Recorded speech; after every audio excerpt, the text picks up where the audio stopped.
Because of my elevated workstations and the different types of work that I do throughout the day, I was in the market for a premium shop chair. Why premium? Because my previous shop chair had little in the ways of padding in the cushion. It had no real back support.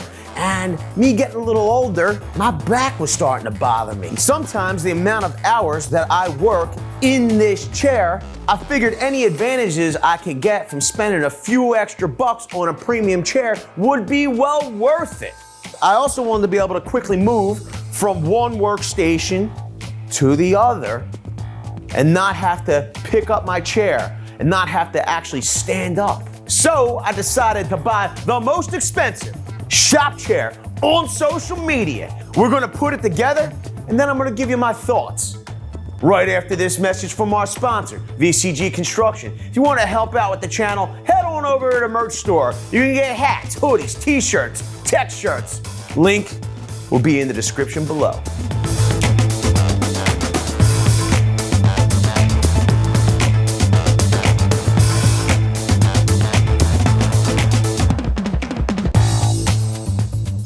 The Viper chair came packaged very well and the box arrived undamaged. Let's get this thing opened up. First out of the box are some stickers. Second out of the box are the very important instructions that we will refer to throughout the assembly. Finally, the parts start coming out one at a time. First impressions of construction on the footrail are pretty impressive. Nice looking welds. The padding on the seat seems very substantial, and the phrase over-engineered seems to apply to the seat back bracket. That long threaded rod with base is, in fact, the seat base assembly. The support legs came shrink wrapped together. They had a nice identifying tag on them. The center hub also seems very substantial and machined out of what looks to be billet aluminum. Got a whole bunch of packing peanuts, make sure everything's cushioned. We got the wheels, as well as the seat back, wrapped up real nice. The elevated leg braces are shrink wrapped together. And then we have our bag of nuts and bolts. On the first page of the instruction manual, you'll see that tools required for assembly are 2 half-inch wrenches and or socket, 2 3/4-inch wrenches and or socket, a 3/8-inch wrench, a 5/32 hex key wrench. Gathered all that together, and I figured because it says and or socket, I will use impact drivers with 1/4x3/8 adapters and the required impact sockets. I will warn everybody, when using your impact driver, you're going to want to start all of your fasteners by hand. You're going to want to start at the lowest setting as well, and then incrementally tighten all of your fasteners. We chose to use an impact driver for our assembly. Use an impact driver at your own risk. Get our bag of bolts open and dumped into a magnetic tray. This way, you won't have to worry about any bolts or nuts going stray. Start unshrink wrapping and getting the lay of the land. Start to see how everything will fit together. I like to take inventory of my nuts and bolts to make sure there's nothing missing and get my counts together. This way, if something is missing, I can go pick up a spare part or contact the company for replacement. Step 1. Attach the 5 legs to the center hub using 10 hex flange bolts. Do not tighten, which is very important because you want to have a little wiggle for adjustment.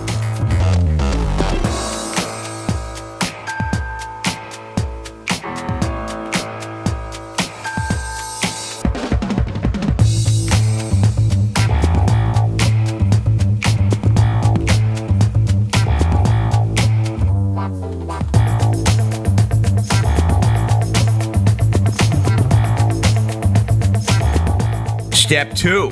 Install 10 of the hex flange bolts through the holes of the legs, connecting the adjacent leg using 10 flange nuts. Once again, do not tighten because you want a little wiggle room.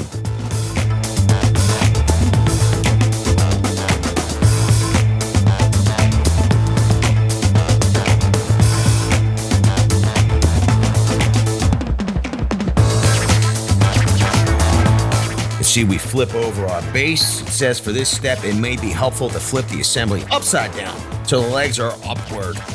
Along with another set of hands, insert the hex flange bolt through the caster hole on the leg and the slots on the leg braces. While still holding the bolt, install the caster onto the bolt and spin on the flange nut. Repeat this procedure for all the casters.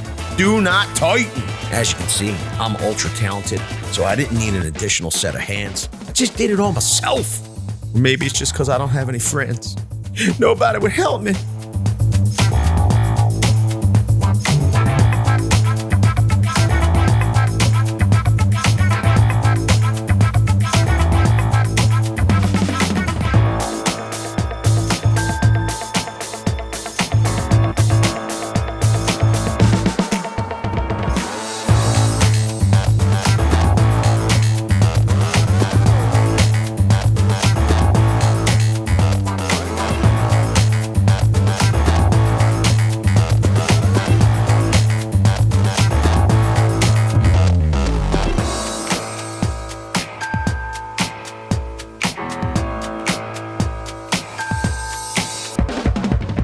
The assembly may now be flipped back to the normal position.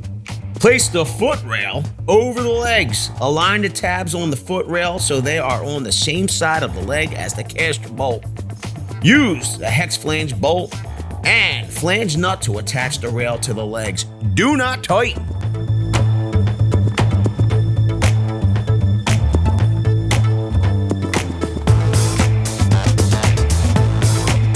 Now that the legs, rails, and casters are connected, the fasteners can now be tightened in the order they were assembled.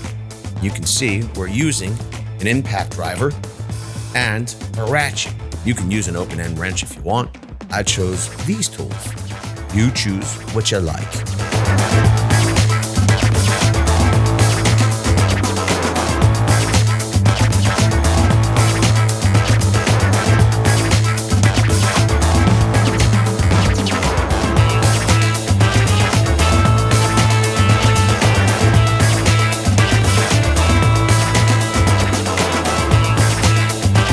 Moving on to the wheels, the tools that I chose weren't the right selection.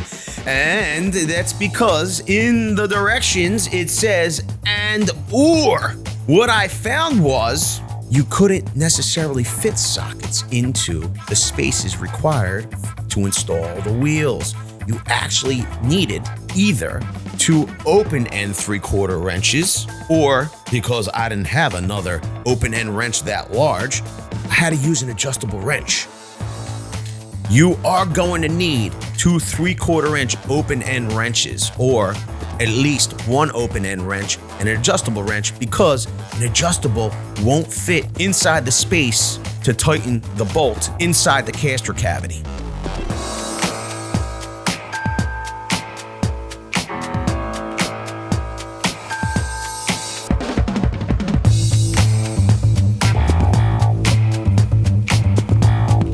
We went a little out of order here. We started out with installing the Acme nut first. Step number 7, into the top of the center hub. Use the 5 stainless steel screws and tighten. And once again, we had to make a little audible here. The instructions do call for a 5/32 hex key wrench. I actually thought I would use my 1/4x1/4 adapter with my impact driver. I felt that because we were setting stainless steel fasteners, it might be overkill and I would possibly strip out those fasteners or the Acme nut. I chose to use a multi-purpose screwdriver and set my bit inside of there to tighten those 5/32 hex key fasteners. Now that that's complete, let's move back into time, or at least back one step, to step 6. It says attach the seat plate assembly to the bottom of the seat using 5 of the hex flange bolts. Pretty simple. You can see on the seat, I chose to use a wrench, an open-end wrench with a ratcheting box end. But then I said to myself, isn't this a situation where I can actually use an impact driver to speed up the process? So that's what I did. Step 8 is place the seat clamp over the Acme nut. And step 9, carefully screw the threaded rod into the Acme nut by turning clockwise. I think you want to be careful here because the Acme nut itself seems to be machined aluminum and that threaded rod is steel. Be mindful of that. Don't go trying to jam that rod in there. Tighten the seat clamp to keep the seat at the desired height. This will also keep the chair from turning while rolling. Next up, we're going to go out of order here again. We're going to attach the backrest cushion to the backrest bracket using the remainder of the hex flange bolts. Impact driver speeds this up. I will tell everybody that you're definitely going to want to use the lowest settings. Now, instead of flipping the seat assembly upside down after removing it from the base, what we decided to do was just raise the seat up and then attach the backrest bracket to the seat using 6 of the bolts, and we tighten it.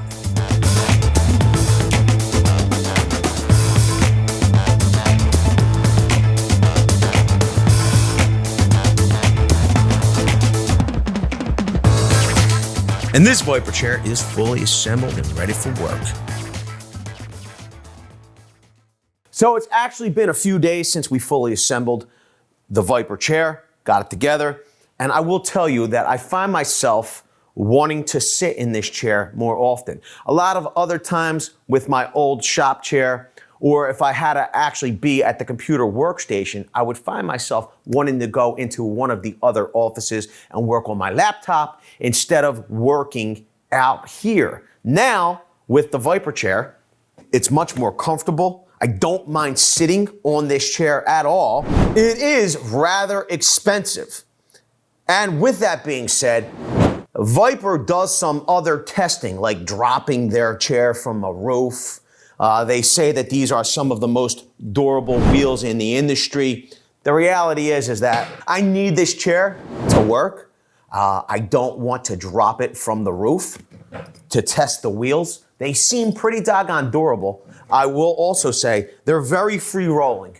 I almost feel like they weren't so free rolling because if your floor is unlevel, you could go rolling off.